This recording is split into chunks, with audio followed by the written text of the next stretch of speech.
네, 여러분. 오늘 온라인 수업 두 번째 시간입니다. 자, 일단 지금 학교에 수능 준비하고 있어가지고 주변에 이제 다른 소리가 들릴 수도 있어요. 그런 점, 양해를 좀 부탁드릴게요. 오늘은 사회계약설에 대해서 얘기를 할 건데, 사실 이 사회계약설은요, 총 3명의 사상가가 나옵니다. 물론 사회계약설을 얘기한 사람들은 뭐 수백 명, 수천 명이 있긴 한데, 대표적으로 거론되는 사회계약론자는 이제 홉스, 로크, 루소라는 3명이 대표가 되거든요.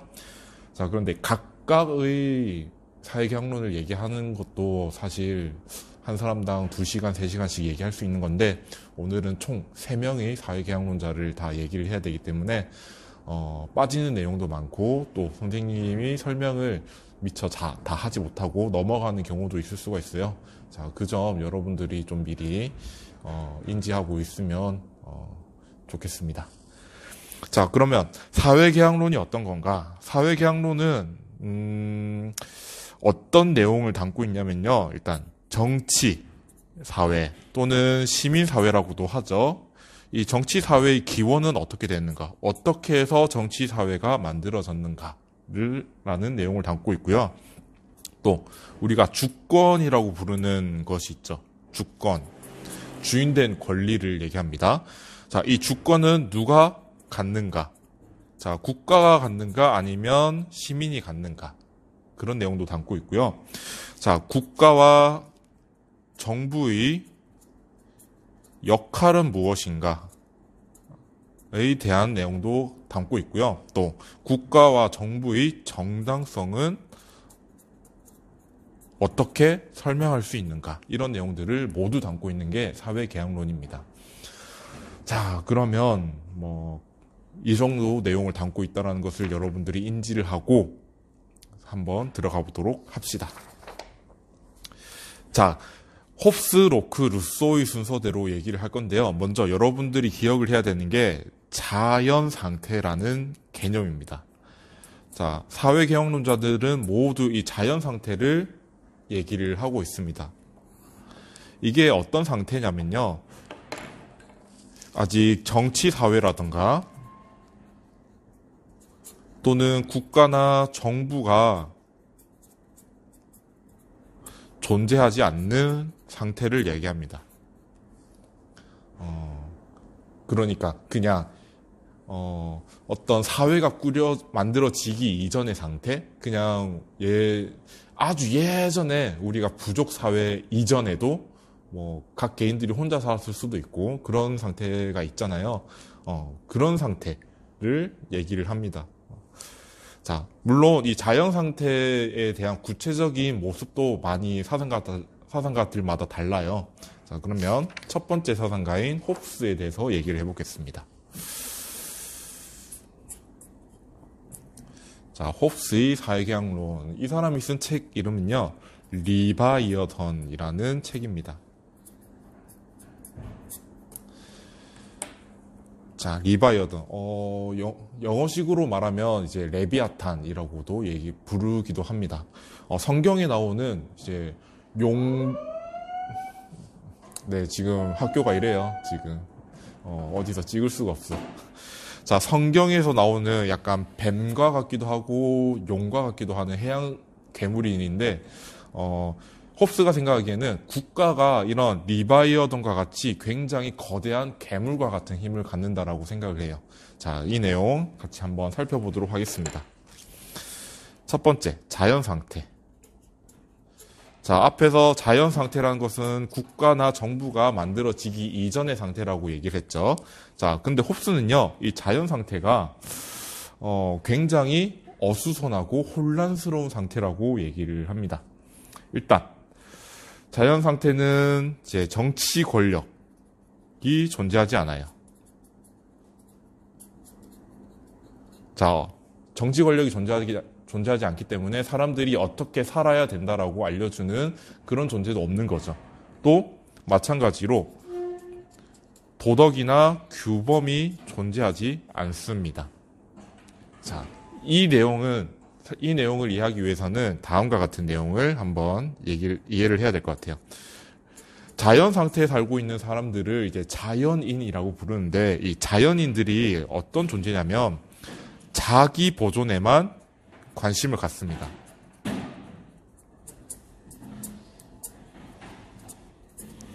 자, 자기 보존. 일단은 기본적으로는 자기 생명을 유지하는 것과 그리고 자기의 가치를 유지하고 싶어하는 그런 욕구를 가지고 있어요. 자, 자기 보존에만 관심이 있다라는 얘기는 무슨 얘기냐? 타인에 대해서는 전혀 관심이 없어요.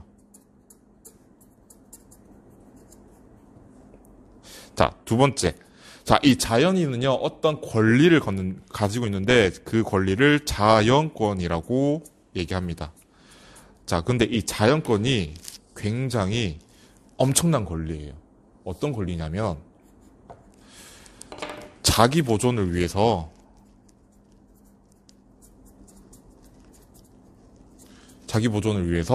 어떤 수단이라도 사용할 수 있는 권리를 얘기합니다.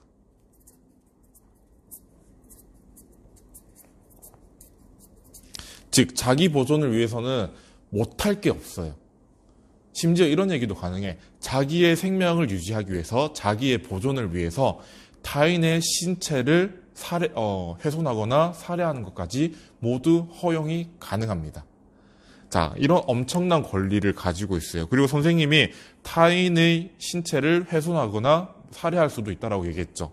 그만큼 도덕과 규범이라는 게 존재하지 않고 자기 보존에 유익하다면 모든 것을 할 수 있는 그런 상태가 홉스가 생각하는 자연 상태입니다. 자, 그래서 이 자연인은 굉장히 이기적인 존재이다. 자, 그리고 본성론에 대해서는 이제 성악설에 가까운 입장을 가지고 있습니다. 여기까지 이해가 됐죠? 자, 그러면 모든 자연인들이 이렇게 자연권을 소유하게 되면 어떤 일이 일어나냐면요. 일단 다른 사람들과 경쟁하는 심리가 나올 수 있습니다. 예를 들어서 나의 자기 보존을 위해서는 어떤 물건이 필요한데 그 물건은 사실 다른 사람에게도 필요할 수도 있어. 그러면 그 물건을 가지고 경쟁을 할 수도 있죠. 또 자기 생명을 보존하기 위해서 타인을 죽이는 것이 가장 합리적이라고 생각할 수도 있습니다. 자, 그렇기 때문에 이 자연 상태, 홉스가 생각하는 자연 상태에서는요, 자기와 타인이 무한으로 경쟁하는, 특히 자신의 생명과 타인의 생명을 걸고 하는 경쟁이 이루어지는 아주 혼란스러운 상태입니다. 두 번째, 불신. 자, 이거는 당연하죠. 다른 사람이 자기 보존을 위해서 나를 해칠지도 모른다라는 불신, 믿지 못하는 그런 상태가 있을 수가 있잖아요. 자, 그리고 이거는 여러분들이 조금 이해하는데 조금 힘들 수도 있는데, 이 허용심이 아니지, 허영심입니다. 학교가 혼란스러우니 선생님도 지금 혼란스러운 것 같아. 자, 이 허영심이란 감정은 뭐예요? 뭔가 타인에게 잘 보이고 싶고 그런 감정을 허영심이라고 부르잖아요. 자, 비슷한데요. 아까 이 자기 보존에는 자신의 생명 유지뿐만 아니라 자기의 가치도 들어간다고 얘기했잖아요. 자, 그래서 자연인들은 이런 생각을 갖게 됩니다. 내가 생각하는 만큼 타인이 나에 대해서 좋은 평가를 내리지 않을 경우에는 타인에 대해서 반감이 설 수 있겠죠. 그런 감정을 허영심이라고 부릅니다. 자, 그래서 이 자연 상태에서는 자연인들이 이 경쟁과 불신, 허영심이라는 것을 갖게 되는 상태라고 얘기할 수 있게 되고, 그러면 그만큼 굉장히 혼란스러운 상태가 되겠죠. 그래서 홉스는 이 자연 상태가 만인의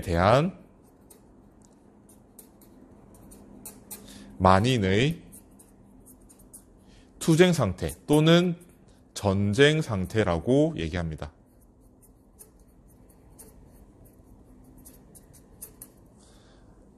자, 여러분들이라면 그러면 이런 자연 상태에서 살고 싶나요?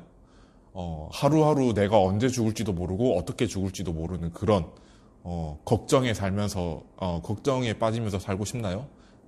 자, 여러분들도 그러고 싶지 않죠. 그래서 홉스가 생각하기에 이 자연인들은 좀 더 합리적으로 자기 보존을 실현할 수 있는 방법이 없을까를 생각하게 됩니다.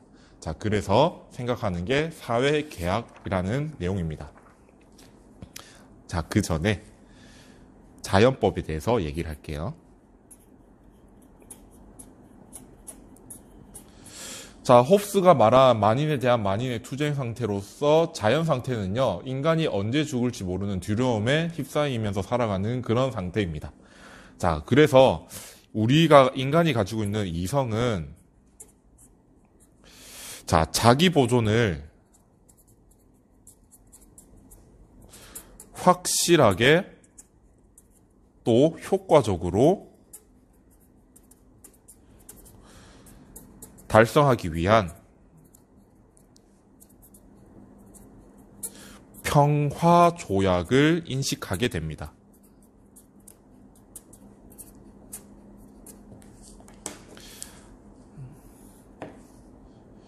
자, 평화 조약이죠. 자, 그러면 여러분들이 지금 눈치챌 수도 있지만 이렇게 전쟁 상태, 투쟁 상태로부터 벗어나서 평화 상태를 만들어라라는 내용이 포함되어 있겠죠.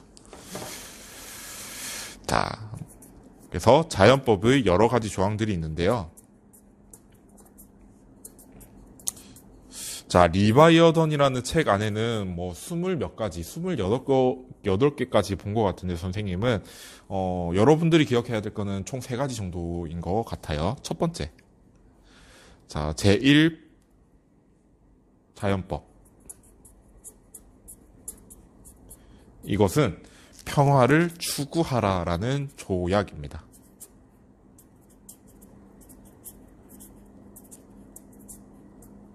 자, 선생님이 계속 얘기했죠. 자연 상태보다는 평화 상태가 자기 보존을 실현하는 데 더 효과적일 테니까 우리의 이성은 평화 상태를 만들어서 좀 평화롭게 자기 보존을 할 수 있을 거야. 그래서 평화를 추구해 라고 명령을 하게 됩니다. 자, 그런데 만약에 이 평화가 실제로 이루어지기 힘들다라고 생각이 들면 여전히 마찬가지로 사람들은 자연권을 실현하면서 투쟁 상태에서 살아가겠죠.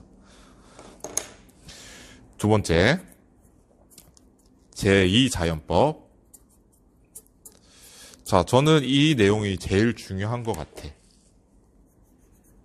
제2 자연법. 자연권을 포기하라. 자, 우리의 이성은 이제 평화를 추구하고 그 평화 상태에서는 자연권, 자기 보존을 위해서 모든 것을 사용할 수 있는 권리를 포기하라라고 명령을 합니다. 왜? 모든 사람들이 자연권을 가지고 있으면 여전히 다른 사람의 신체를 훼손하거나 생명을 빼앗는 것이 허용이 되니까. 자, 그러면 모든 사람들, 평화를 추구하면서 자기 보존을 추구하려는 사람들은 이 자연권을 내려놔야 되겠죠. 자, 그런데 이 자연권을 포기하라는 말이 인간이 가지고 있는 모든 권리들을 포기하라는 내용은 아닙니다. 예를 들어서 이런 것들이 있겠지.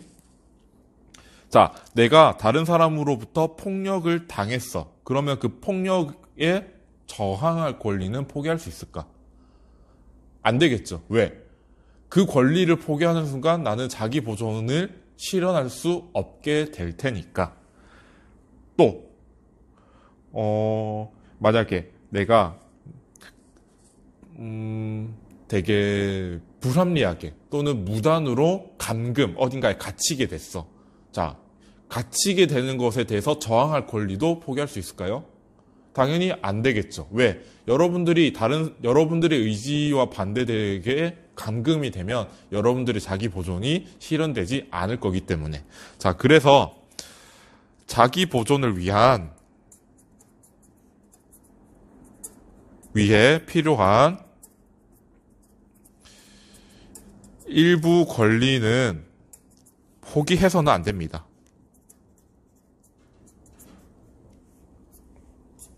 자, 두 번째. 이 자연권을 포기하라는 말은요, 이제 포기한다는 것은 여러 가지 방법들이 있어요. 아예 누구도 갖지 못하게, 그냥 다 소멸시켜버리는 방법도 있고, 또는 내가 실행하는 것이 아니라 다른 사람이 대신해서 실행하도록 양도하는 것도 포기라는 말을 쓸 수 있습니다.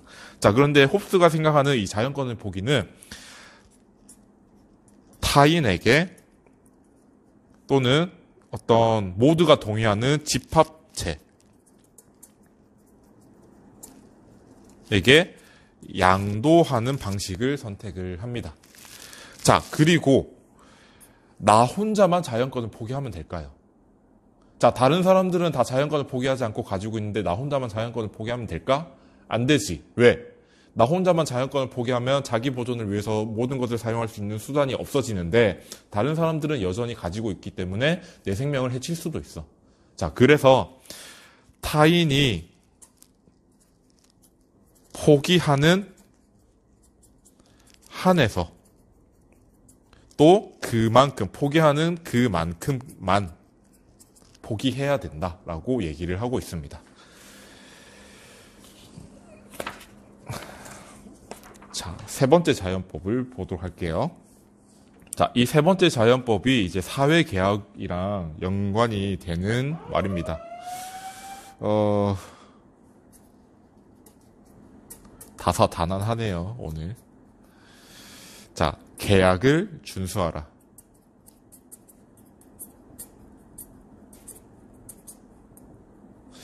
자, 인간의 이성이 이제 인식한 평화의 조약들 중에서 세 번째 조약은 계약을 준수하라라는 내용입니다. 자, 방금 봤듯이 자연권을 포기하라인데 이거는 타인이 포기한다라는 가정 안에서 또 타인이 포기하는 만큼만 나도 포기하겠다라는 얘기잖아요. 다 모두가 동의를 하는 겁니다.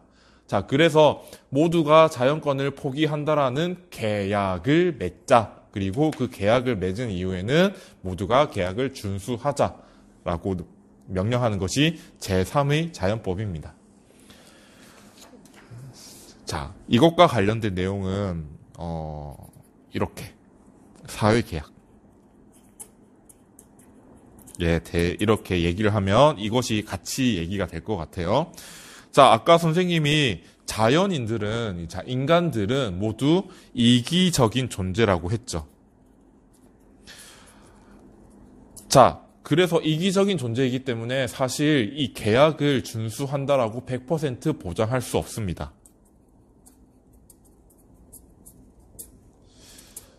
만약에 자기 보존을 위해서 계약을 파기하는 것이, 계약을 어기는 것이 자기 보존에 유익하다고 생각하면 얼마든지 어길 수 있는 그런 존재들이 자연인이에요. 자, 그래서 계약 준수가 보장되지 않기 때문에 우리는 어떻게 해야 되겠어? 계약을 강제로 준수할 수 있도록 힘을 가진 존재를 만들자라는 생각이 들겠죠. 그래서 계약 준수를 강제하는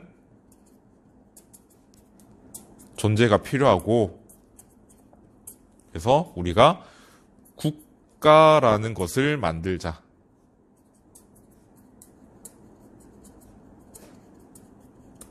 라는 생각에 미치게 됩니다. 자,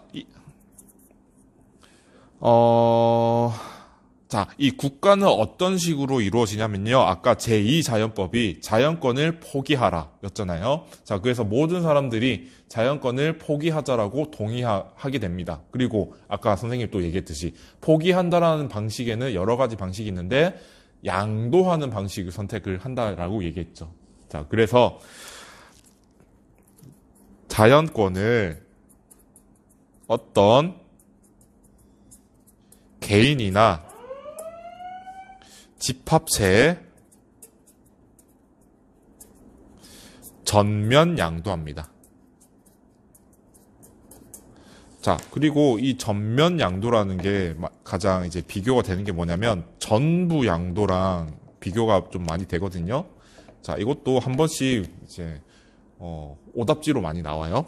자, 전부 양도한다라는 거는 내가 가지고 있는 모든 자연권을 이제 넘겨준다는 얘기인데 홉스는 그런 얘기가 아니죠. 아까 뭐라고 했어?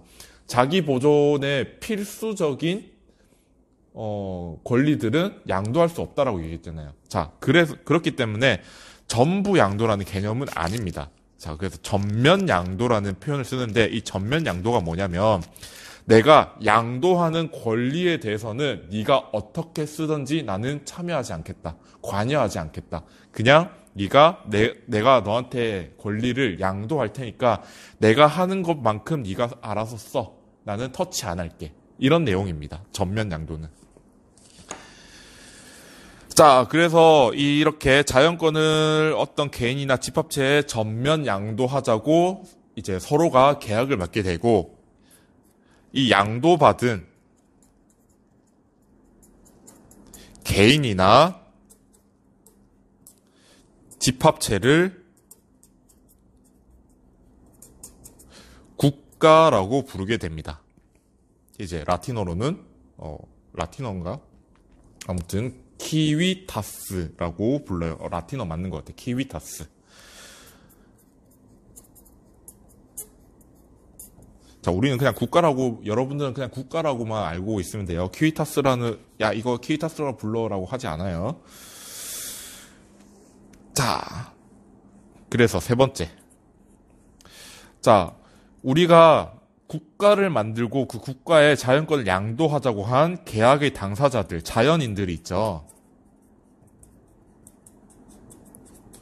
자, 자신의 자연권을 이미 국가에게 양도했기 때문에 국가가 하는 행위를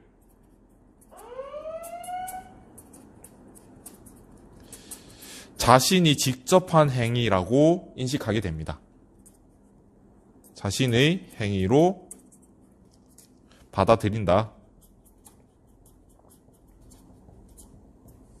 자, 이렇게 사회계약론 내용입니다. 자, 그러면 주권은 누가 갖게 되는가? 이 주권이라는 거는 여러분들 정치 사상에서는 굉장히 중요한 개념이에요. 주인된 권리인데 그러면은 홉스의 사회계약론에서 그 국가의 주인은 누구냐라고 불렀을 때는요. 시민이 아닙니다.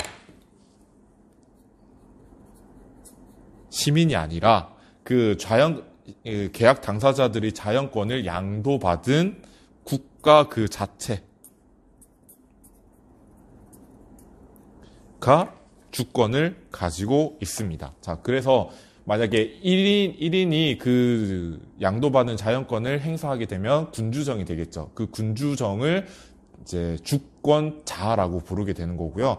홉스는 그것을 상정하지 않지만 여러 사람들이 하나의 집합체를 만들어서 자연권을 양도받으면 그 집합체의 구성원들을 다 모두 주권자라고 부릅니다. 자, 그런데 홉스는 1인 체제, 군주정을 가장 이상적이라고 생각을 합니다. 자, 그래서 다음 번호가 뭐지? 4번인가요? 자, 국가에 대해서 얘기를 할게요. 자, 이 국가는요, 어떤 역할을 해야 되냐면,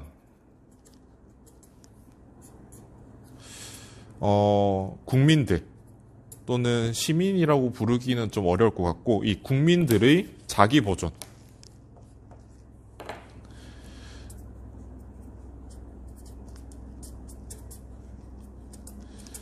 자기 보존을 실현시켜 주는 것이 가장 궁극적인 목적이자 역할입니다. 자, 혹시나 그리고 이제 계약을 파기하려는 그런 사람들을 처벌하는 것도 모두 국가의 역할입니다. 주권자의 역할입니다. 자, 당연히 법을 제정하고 이 법을 지키지 않는 사람에게 처벌하겠죠. 자, 그리고 이 법은 뭘까? 법은 어떤 내용을 담고 있을까? 그 국민들이 자기 보존을 실현시켜주는 내용들을 담고 있겠죠. 자, 그런 역할들을 해야 된다는 게 홉스의 사회계약론입니다. 자, 그래서 이 정도로 홉스의 사회계약론 잠깐 간략하게 한번 얘기를 해봤습니다. 아, 그리고 하나 빼먹었다. 자, 국가 그 자체가 주권을 가지고 있고 그 국가에 속해 있는 사람들은 국가가 하는 행위를 자신의 행위로 받아들인다라고 얘기하잖아요. 그래서 국가가 모든 국민들의 인격체를 이제 포함하고 있는 하나의 인격체라고 부릅니다. 자, 그래서 저 거대한 인공의 괴물 리바이어던이 출현한다, 탄생한다 라고 얘기를 하게 됩니다. 자, 두 번째, 이제 로크의 사회계약론을 얘기를 해볼게요. 자, 사실 로크의 사회계약론을 내용을 살펴보면 우리 자본주의에서도 얘기할 수 있는 내용들이 있는데 지금은 시간이 많이 부족하다 보니까 간략하게만 이제 사회계약론에 대해서만 얘기를 할게요. 일단 또 제일 먼저 나와야 되는 게 자연상태겠죠. 자, 이 자연상태는 기본적으로 국가라는 것이 존재하지 않는 상태라고 얘기를 했습니다. 자, 그런데 로크가 생각하는 자연상태는요, 자연법이 존재합니다. 자, 홉스는 자연법을 이성이 인식한 거잖아요. 자, 그런데 인식하고 만들어낸 건데 로크의 자연법은요, 우리 아퀴나스처럼 이미 이 세계에 흐르고 있는 법칙입니다. 이미 우리가 이거는 이 자연법은 로크가 말하는 자연법은 인간이 만들어낸 법칙이 아니라 법이 아니라 이미 그냥 존재하고 있었던 법이에요. 자, 이 자연법이 존재하니까 인간의 행위도 규제를 하겠죠. 어떻게 행위하라 또는 행위하지 말라. 자, 그래서 구체적인 내용은 여러 가지가 있는데 가장 여러분들이 기억해야 될 것은 자기 보존을 해라. 또 만약에 네가 자기 보존에 위해가 되지 않는다면 다른 사람의 보존도 도와주어라.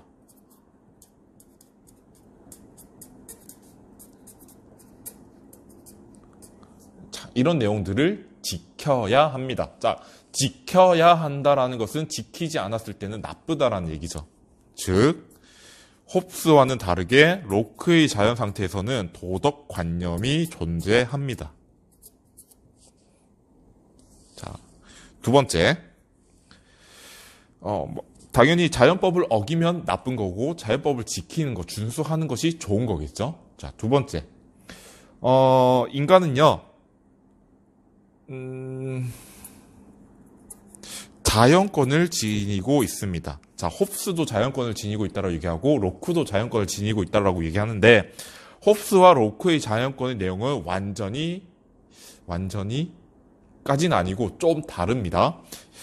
자, 로크가 말하는 자연권은 인간이 태어나면서부터 원래부터 가지고 있는 권리로서는 생명권, 또 자유권, 그리고 재산권이 모두 자연권이라고 얘기를 합니다. 재산. 자기 것이라고 칭할 수 있는 권리를 얘기하죠. 또 자유권. 내가 하고자 하면 하고 싶은 대로 할 수 있는 권리. 자, 생명권은 당연히 말할 필요도 없죠. 자, 이 세 가지 권리를 자연권으로서 보장받고 있습니다. 자, 만약에 그러면 다른 사람이 나의 자연권을 침해하는 것은 바람직한 일일까요? 아까 말했지. 도덕관념이 존재한다고. 자, 이 생명권과 자유권과 재산권은요, 자기 보존에 필요한 권리들입니다. 자, 우리가 자기 보존을 위해서는 어떤 물품들이 필요하거나 어떤 음식들이 필요하잖아요. 나의 음식, 나의 옷, 나의 집, 이런 것들이 필요로 하잖아요. 자, 그래서 재산권은 자기 보존을 위해서 필요한 겁니다. 자, 그리고 자기 보존을 위해서는 내가 무엇인가 할 수 있는 권리도 있어야 되잖아. 그러면 자연권도 당연히 이 자기 보존을 위한 권리죠. 자, 생명권도 마찬가지. 자, 그렇기 때문에 이 자연권을 침해당한다는 얘기는 나의 자기 보존을 침해당한다는 얘기고, 즉, 그것은 옳지 않은 행위인 거죠. 자, 그런 것들을 여러분들이 기억을 해야 됩니다. 자, 세 번째. 자연 상태는 아까 선생님이 국가가 존재하지 않는 상태라고 얘기했죠. 로크는 더 구체적으로 이렇게 얘기합니다. 자, 자연 상태는 비교적 사람들이 자연법을 따르면서 살아가고 있는 평화로운 상태입니다. 자, 평화롭지만 뭐가 없어? 만약에 자연법을 지키지 않았는데 어겼는데 그것을 처벌할 수 있는 공통의 재판관이 없어.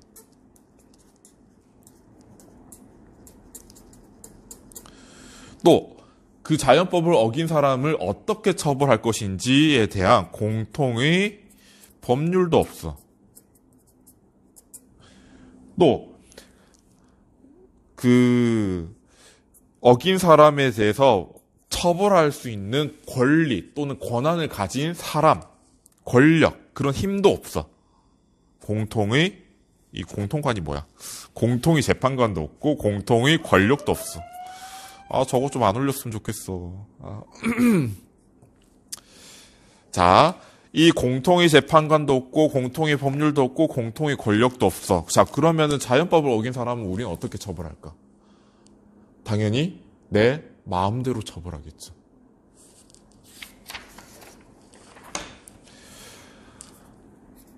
자, 재판관도 없고 법률도 없고 권력도 없으니까 내 마음대로 처벌을 해.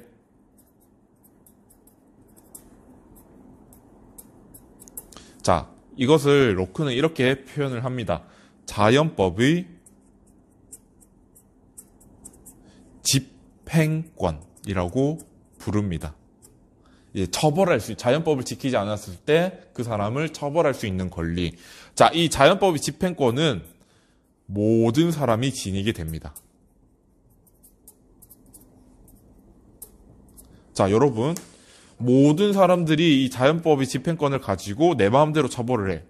어떤 상태가 될까? 그냥 굉장히 조그마한 침해인데도 그냥 죽여버리고 그런 식으로 너무나 비례하지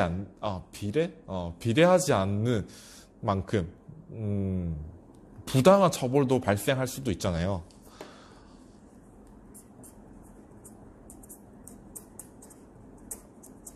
자, 부당한 처벌이 가능하다. 자, 그러면 사람들이 가지고 있는 자연권이 보호가 잘 될까? 안 되겠지.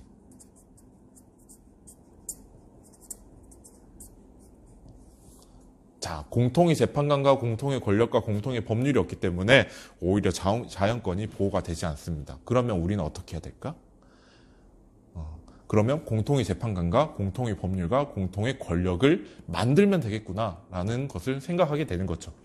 자, 그래서 이제 사회계약을 맺게 됩니다.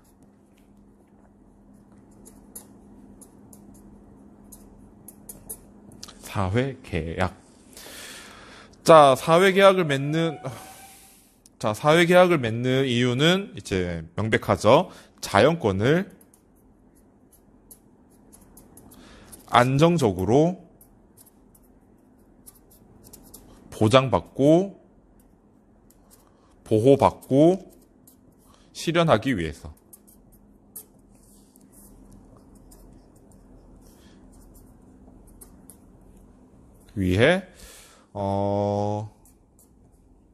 공통의 재판관, 법률, 그리고 권력을 만들자.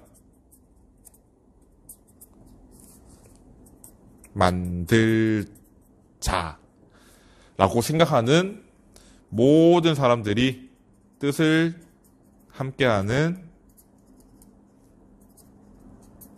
모든 사람들의 만장일치 계약을 맺자.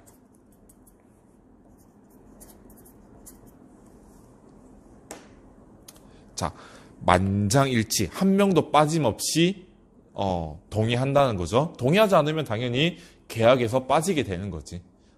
사실 너무나 당연한 얘기인데 굳이 하는 얘기는요. 이것을 이제 물어봐요. 선지에서 이제 모의고사나 수능에서도 한 번씩 물어보거든요. 만장일치냐 아니냐. 왜냐하면 좀 이따가 다수결이 내용이 나올 겁니다.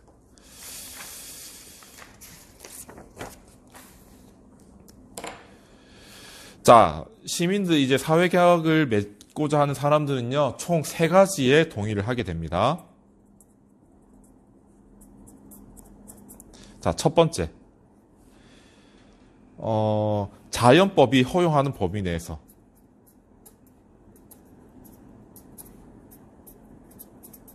범위 내에서. 즉, 자기 보존과 가급적이면 타인의 보존도 실현해야 된다는 얘기겠죠. 자, 자연법의 허용 범위 내에서 자연권을 무제한적으로 행사하는 것이 아니라 어느 정도 사회가 제정한 법에 따라 규제될 것을 동의하게 됩니다. 자, 두 번째. 자, 아까 자연법의 집행권이라 얘기했죠. 자연법을 어긴 사람을 처벌할 수 있는 권리.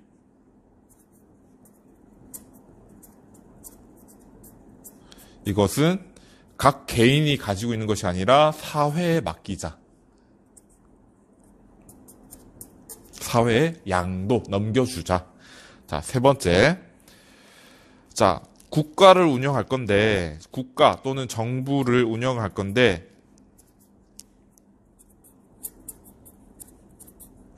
이 운영 원리는 다수결에 따르자. 이제 펜이 안 나와.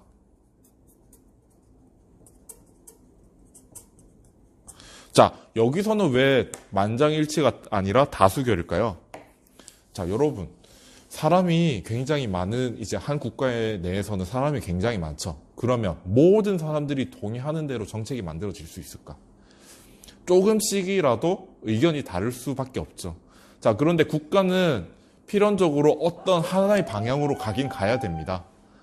자, 만약에 모두가 동의할 수 있는 만장일치를 기대하기 위해서는, 만장일치의 정책이 나오기 전까지는 아무것도 할 수가 없게 되는 거지. 그러면 국가가 어떤 방향으로 흐르지 못하고 그냥 멈춰있는 상태가 될 수밖에 없어요. 자, 그래서 약간의 효율성을 위해서 국가 운영에는 다수결의 원리에 따르자라고 얘기합니다. 자, 잠깐 선생님 펜 좀 바꿔서. 오케이, 선생님 펜 바꿔왔어요. 자, 이제 자, 여러분들 로크가 모의고사에 나오면 이게 꼭 한 문제씩 또는 보기 하나쯤은 나오는 것 같아. 이제 로크는 동의에 대해서 두 가지로 이제 개념으로 나눕니다. 자, 첫 번째가 명시적 동의입니다. 목소리도 바뀐 것 같은데? 명시적 동의. 자, 그리고 두 번째는 묵시적 동의를 얘기합니다.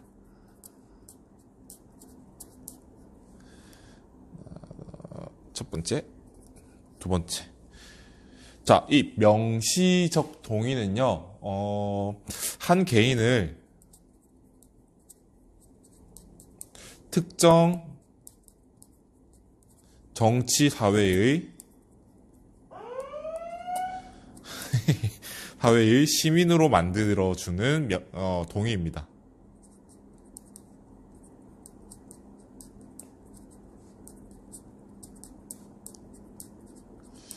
자, 그런데 이 이름을 봅시다. 명시적이잖아요. 명시가 뭐야?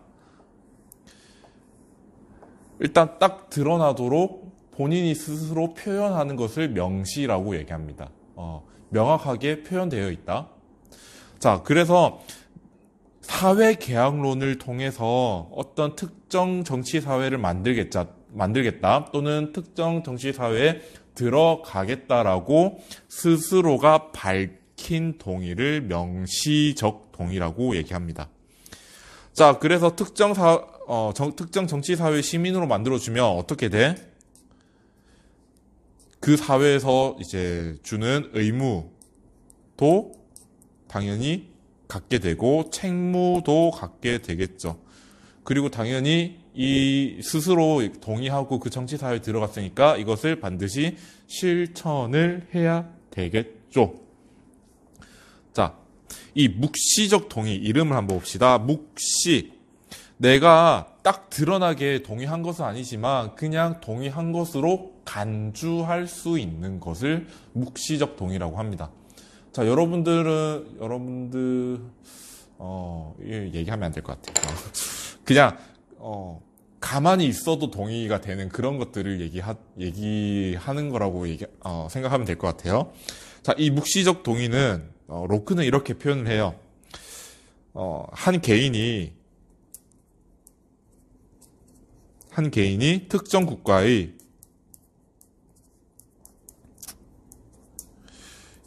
영토를 향유, 이제 집을 지어서 살고 있다던가 아니면 걸어 다닌다던가 그런 식으로 있을 시 간주되는 동의.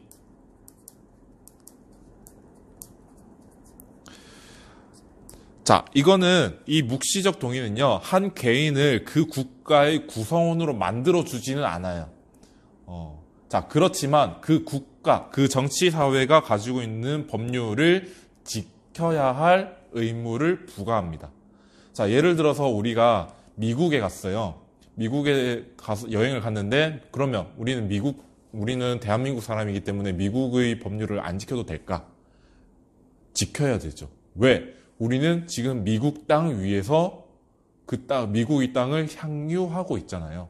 그리고 내가 미국 땅을 거닐고 있다는 것은 내가 미국의 법률을 지키겠다라고 간접적으로 동의한 것으로 여길 수 있기 때문입니다.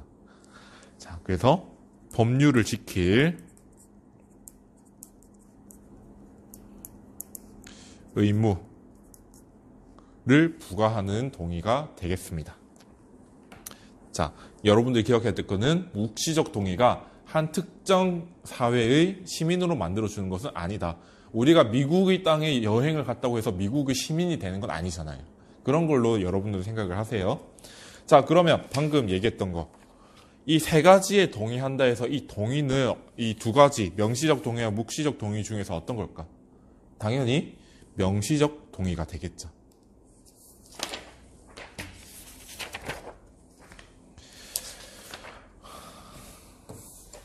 자, 그렇게 해서 이제 정부와 국가가 어떻게 형성되는지는 여러분들에게 얘기를 하진 않을게요. 왜냐하면 이제 신탁이라는 개념을 설명하기에는 여러분들에게 좀 시간이 부족하고 좀 이해시키는데도 선생님이 좀 버거울 것 같아서 신탁 이 형태로 정부를 만든다, 국가를 만든다, 구체적인 내용은 안 하겠습니다.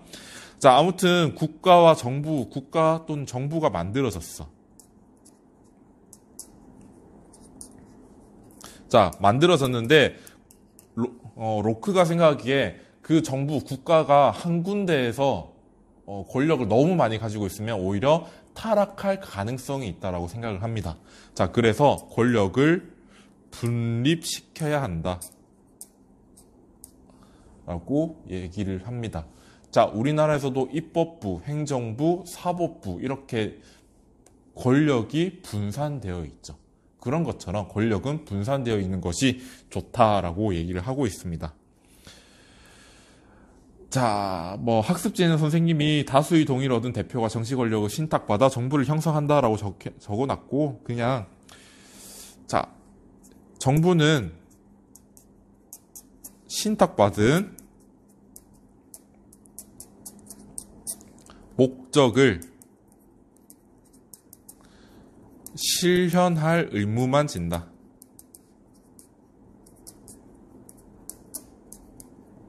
자, 만약에 사람들이 사회계약을 맺어서 정치사회를 만든 이유가 뭐야?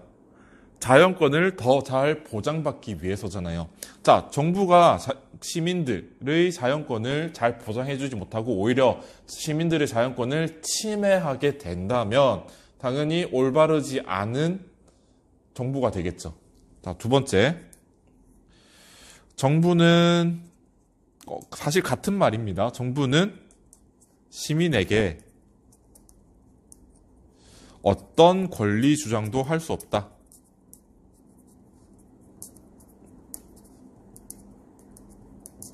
이게 무슨 얘기냐면, 야, 네가 가지고 있는 게 좀 많아 보이는데 그거 다 나한테 내놔. 넌 그냥 아무것도 없이 살아. 라고 할 수 없다라는 거. 정부와 국가가 자신의 권력을 이제 남용해서 각 시민들이 가지고 있는 권리나 재산들을 빼앗을 수 없다라는 얘기입니다. 자, 그래서 정치 권력을 분할해야 된다. 그래서 입법부 두 번째 입법부로 권력으로 얘기합시다. 입법권 또는 집행권. 세 번째는 연합권. 자, 입법이 뭐예요? 우리 칸트 할 때도 얘기했어. 법을 만들어내는 거, 법을 세우는 것을 얘기하죠. 자, 이제 로크가 생각하기에는 입법권이 정부가 가지고 있는 권력 중에서 가장 큰 힘이라고 얘기를 하긴 합니다. 제1의 권력이라고 얘기를 해요. 자, 이 입법권은 어떻게 누가 행사하냐? 이제 사람들이 네가 이제 법률을 한번 만들어봐라고 잠시 동안 위임을 합니다. 이제 양도를 하는 거죠. 그래서 양도받은 사람들이 이제 법을 만들어내고 일정 기간이 지나면 다시 일반 시민으로 내려와서 똑같이 자기가 만든 법에 따라야 할 책무를 가지게 됩니다. 시민들 중 일부 또는 정부의 구성원 중. 자, 집행권은 이제 법이 만들어졌으면은 그것을 집행하는 것, 재판관이라고 생각하면 되죠. 자, 연합권은 조금 우리가 생소한 개념이긴 한데 이제 다른 나라와 관련된 그런 권력을 얘기를 합니다. 아무튼 이제 정부의 권력, 국가의 권력은 이렇게 세 가지로 나누어져야 된다. 자, 그런데 세 가지로 나누었지만 그 중에서 가장 힘이 센 거는 입법권이 가장 힘이 세다. 왜? 정부, 국가는 법에 따라서 굴러가야 될 것이니까. 법을 어떻게 만드느냐가 중요하겠지. 자, 그리고 여러분들 로크하면 꼭 기억해야 되는 게 저항권이라는 개념입니다.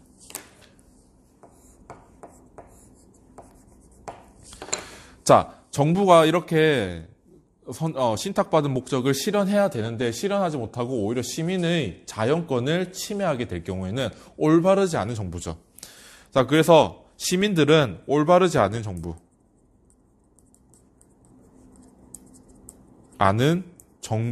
정부에 대해서 저항할 권리가 있다.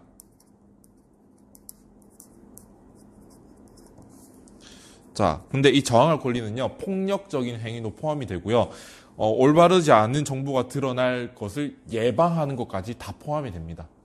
자, 두 번째, 이 저항권은 정부를 새로운 정부로 바꾸는 것을 얘기하는 것이지,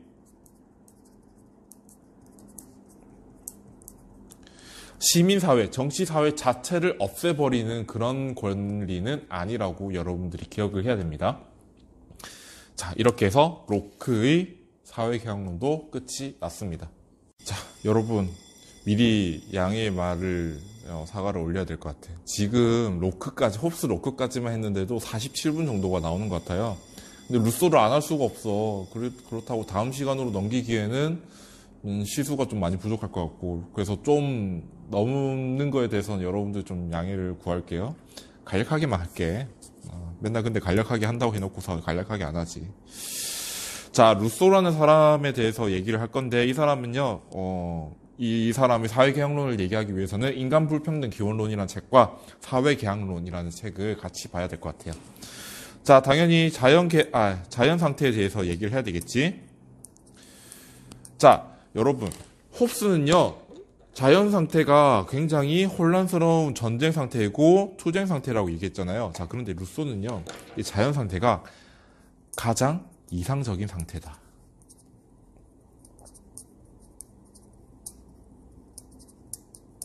라고 생각을 합니다. 이 루소라는 사람은요, 사회가 생겼기 때문에 오히려 악이라는 게 생겼고, 사람들이 이제, 힘든 삶을 살게 됐다라고 얘기를 해요.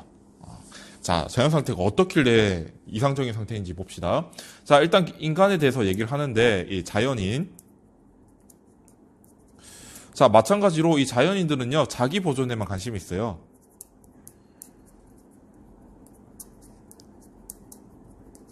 자, 그리고 우리가 다른 사람을 볼 때는 같은 인간이다라고 생각을 하잖아요. 자, 그런데 루소가 생각하기에는요, 이 자연인들은 무지해요. 무지한 상태예요. 어떤 뛰어난 지적인 능력을 가지고 있진 않아. 자, 그래서 다른 인간을 봐도 동료의식도 없습니다. 나랑 똑같은 인간이구나라는 의식조차도 없습니다. 자, 그리고 동료의식이 없기 때문에 타인의 고통에 대해서도 관심 없어요. 그렇다고 타인의 기쁨에 대해서도 관심이 있다는 건 아니에요. 관심이 없어요. 아예 없어요. 그래서 아예 교류조차 하지 않아. 자, 자기 만족하면서 평화롭게 살아가게 됩니다. 자, 아무도 자기를 괴롭히지도 않고 자기를 방해하지도 않고 그냥 자연인들은 열매를 따먹으면서 혼자 자기를 생명을 유지하고 뭐 하는데, 그런 삶을 사는데 어떻게 뭐 기분 나쁜 게 있고 그렇겠어요. 그래서 루소는요, 이 자연 상태에서 자연인들은 유인원과 같은 행복한 삶을 산다라고 생각을 합니다. 자, 그래서 평화가 이상적으로 보장된다.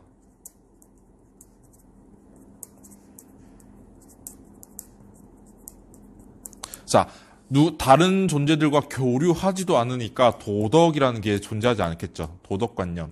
여러분, 도덕관념, 윤리관념이라는 게 존재하기 위해서는요, 다른 사람과 교류를 하면서 규칙이라는 것이 생겨야 됩니다. 서로 지켜야 할 어떤 것이 있어야만 윤리, 도덕이 존재할 수 있거든요. 자, 그런데 여기는 서로 교류하지 않죠. 동료의식도 없죠. 그렇기 때문에 도덕관념도 없습니다. 자, 그리고 당연히 투쟁 상태도 없죠. 전쟁도 없죠. 그래서 평화가 이상적으로 보장되는 상태. 자, 그런데 갑자기 이렇게 살고 있었는데, 사람들이 이렇게 살고 있었는데 갑자기 협력을 하게 되는 경우가 생겼습니다. 우연적으로 협력하게 됐습니다. 자, 그런데 이 우연적으로 협력하다 보니까 나 혼자 하는 것보다 다른 사람들이 힘을 합쳐서 하는 게 더 좋네. 자, 그러다 보니까 이제 모여 살게 되죠. 공동 거주 생활을 하게 됩니다. 이게 문제야. 공동으로 거주하고 생활하게 되면서 어떤 일이 일어나냐. 남들이 나를 잘 봐주길 바라는 왜 또 허영심이냐? 허영심이라는 것이 발생하게 되고, 또 공동 거주 생활을 하다 보니까 생산을 하게 되는데 그 생산물이 남았어. 사적 소유라는 것이 생기게 됩니다. 자, 근데 이 사적 소유라는 개념이 생기기 시작하면서 이제 소유물이 축적이 되는 사람들은 계속 축적이 되고, 또 축적이 안 된 사람은 계속 축적이 안 돼. 자, 그러다 보니까 축적이 안 돼서 가난하게 사는 사람이 부유한 사람에게 뭐 돈을 빌린다든가 또는 대신 일해주면서 끼니를 해결한다든가 그런 식의 문제가 발생하겠죠. 자, 그래서 계층이라는 게 발생하게 됩니다. 어때요? 평등한가요? 사회의 성립으로 인해서 불평등이 발생하게 됐다.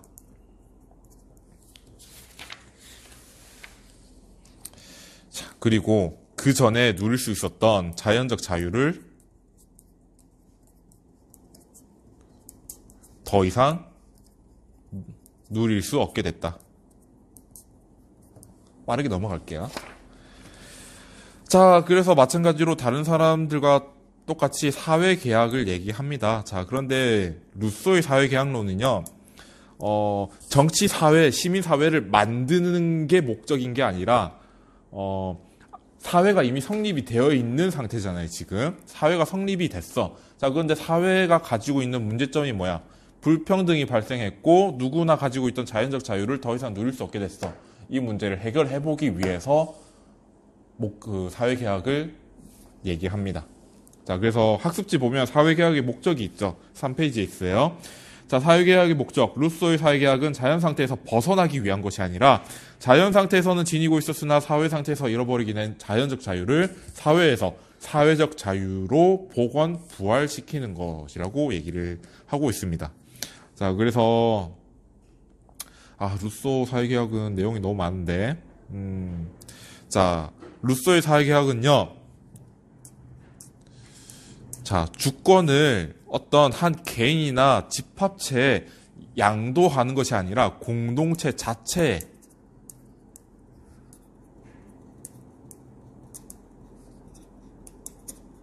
양도하게 됩니다. 자, 공동체 자체라고 하면 그 공동체 속에 누가 있어? 본인이 들어가 있어요.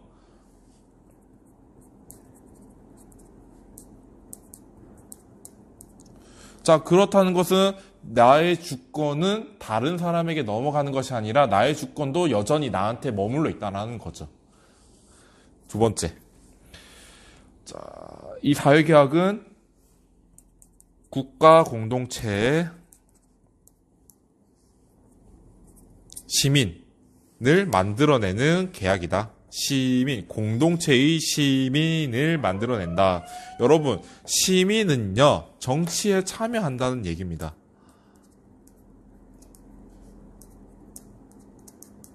자, 그런데 루소가 생각하기에 이 시민들은요, 자기만의 이익이 아니라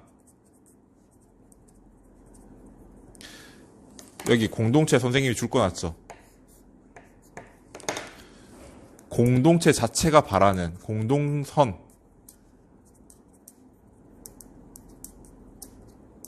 하고자 합니다. 자, 봐봐요. 자, 사회개혁을 통해서 사람들이 이제 시민이 됐어. 자, 그런데 시민들이 공동선을 실현하고자 한다. 그러면 이 시민들이 무엇을 가장 얻고 싶어 할까? 당연히 자유를 얻고 싶어 하겠죠.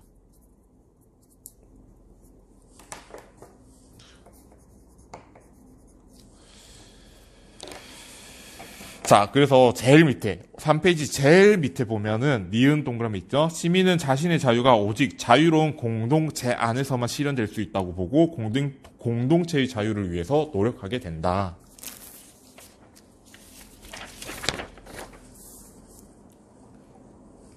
자, 4번 일반 의지. 이 개념이 좀 많이 어려운데.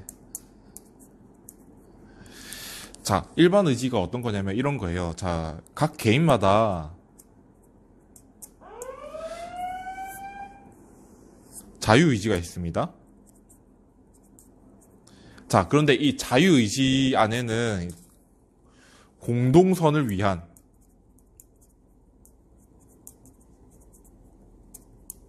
의지도 있을 거예요. 일정 부분 있을 거예요.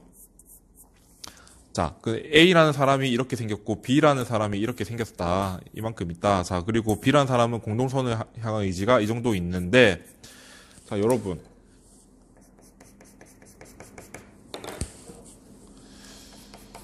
자, 둘 다 똑같이 공동선을 위한 의지인데 이 내용이 같을까요? 두 개가? 완전히 같을까? 조금씩 다르겠죠. 우리 국가, 우리 정부는 어떻게 해야 된다, 어떤 것을 추구해야 된다, 조금씩 내용, 방법들이 다를 수 있어요. 자, 그래서 이 중에서 이 정도 부분이 같을 수가 있겠죠. 이 정도는 같다. 예, 겹치는 부분이라고 생각을 합시다. 자, 그래서 공동체 구성원들이 자신의 자유의지 속 안에서 공동선을 추구하는 의지들이 있는데 그 의지들이 모든 사람들이 똑같은 생각을 하는 그 의지, 중첩된 의지라고 얘기를 합니다. 자, C라는 사람도 똑같이 얘기할 수 있겠죠. 이만큼의 공동선을 위한 의지인데 A와 B와 C는 이 정도를 똑같은 내용의 의지를 담고 있다고. 이 의지를 얘기합니다. 일반 의지. 자, 그래서 선생님이 학습지에 넣어놨던 정의로는 공동체 구성원들이 개인적 자유의지 중에서 공동선을 추구하는 의지들 사이에 공통된 의지라고 어렵게 표현이 되어 있는데 여러분들이 저 뉘앙스를 알아야 돼요. 똑같이 공동선을 향한 의지를 가지고 있는 것을 알 수 있는데 그 내용이 다를 수 있다고. 그렇지만 다를 수 있기도 하지만 같은 부분이 존재할 수도 있다. 그 같은 부분을 일반 의지라고 표현을 합니다. 자, 그러면 일반 의지 다시. 일반 의지는 자유의지와 반대되는 것인가요? 아니죠. 선생님이 뭐라 했어? 개인의 자유의지 중이라고 얘기했잖아요. 그래서 일반 의지를 따르는 것은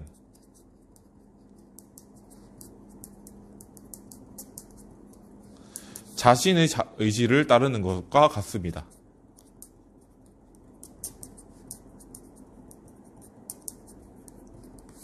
자, 두 번째. 자, 자신의 의지를 따르는 것이기 때문에 일반 의지를 따르는 것이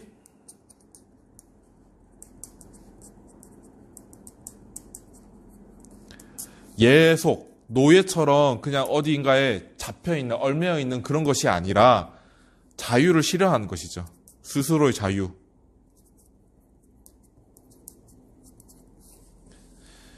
자, 그리고 자, 일반 의지와 전체 의지와는 다르다.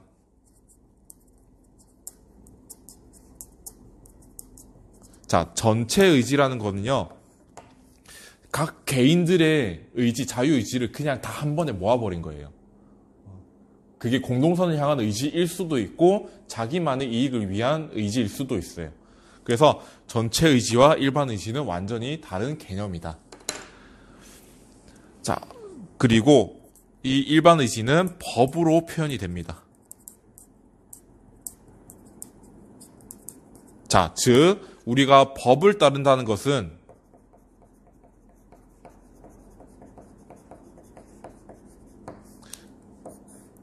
자유를 실현하는 것이죠. 왜? 그 법을 누가 만들었어?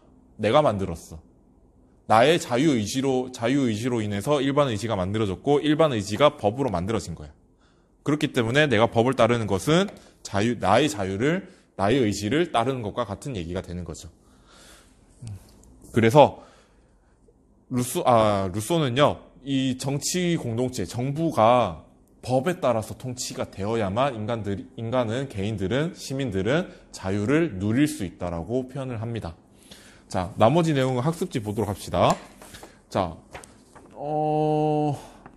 박스 밑에 정부 있죠. 5번하고 가로. 정부는 주권자. 자, 루소는 주권자가 시민들이라고 얘기를 합니다. 자, 주권자의 의사를 실현하는 업무를 맡은 순수 행정기관이고 대리인의 역할이다. 대리인이라는 거는 시민들이 법을 만들고, 주권을 가지고 있는 시민들이 법을 만들고 그 만들어진 법을 실행할 뿐인 겁니다. 정부라는 것은.